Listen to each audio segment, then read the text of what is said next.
Hello everyone, Joel A. Erickson and Brandon Marcello here. Bowl practice is going on. It's bowl practice before they get to the site, and that means it's the season for youngsters. Yeah, and we talked to Rhett Lashley quite a bit about some of the backups the guys are looking at for next season. An interesting move that doesn't necessarily maybe affect things right away next year, but is interesting nonetheless is Cameron Petway moving over to H-back. You know, we kind of thought that was going to happen maybe in the preseason, and then even earlier in the season when Brandon Folse was struggling a little bit there in that spot, and especially blocking, but it didn't happen. But it's happening here in bowl prep, and obviously that's going to be something real big to watch in the spring. Big kid, got the frame for it. Shorter kid, that kind of helps with leverage a little bit. Some other things, Tony Stevens is a guy who to this point in his career sort of kind of has a Sammy Coates-like trajectory, has played a little bit, hasn't done a ton, obviously stuck behind the guys they have this year. Now we know Sammy's gone. Stevens is a guy he was, I think, a top 10 receiver in the country his senior year in high school. Same type of frame, same type of speed. He's a guy that could be a deep threat going forward. And you never know what to make of people getting mentioned for the first time. But Lashley said he's really impressed with Myron Burton. Yeah, Myron Burton's a guy to really watch. We haven't obviously seen him, and you wonder about that. But back on Tony Stevens, remember, go back to last year, they tried him out a little bit, trying to get him going, and he made some nice plays, but he also had some drops. And earlier this season when he's had some opportunities, I think he dropped one pass I could really recall right now. But Tony Stevens, I think, is the type of guy, if he can just stay focused and play within the system, he could end up being a star next season. I really like him. Obviously, everyone's going to be focusing on running back. Sounds like they like what they've seen out of Javon. Kind of hard to know. Right. For those of you who don't know, I'm referencing Javon Robinson, nation's #1 JUCO player. But they bring in these guys. He's kind of this year's version, at least it seems like right now, of Nick Marshall or Nikhil Williams. They brought in guys from the JUCO level who've turned into breakout stars for him. He may be the next one.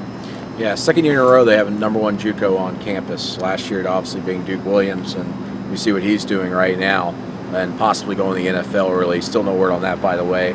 But Javon Robinson just has everything, man. 2 years ago, season ago, I should say, just had a huge season there at Georgia Military College.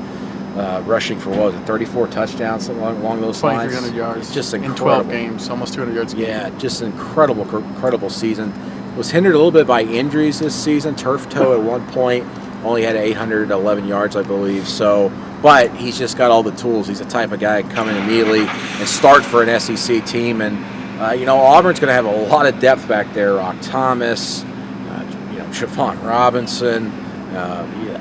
That's going to be, in my opinion, the 1-2 punch that they have next season. Yeah. As we've seen the first 2 years under Gus Malzahn, they always had those top two guys.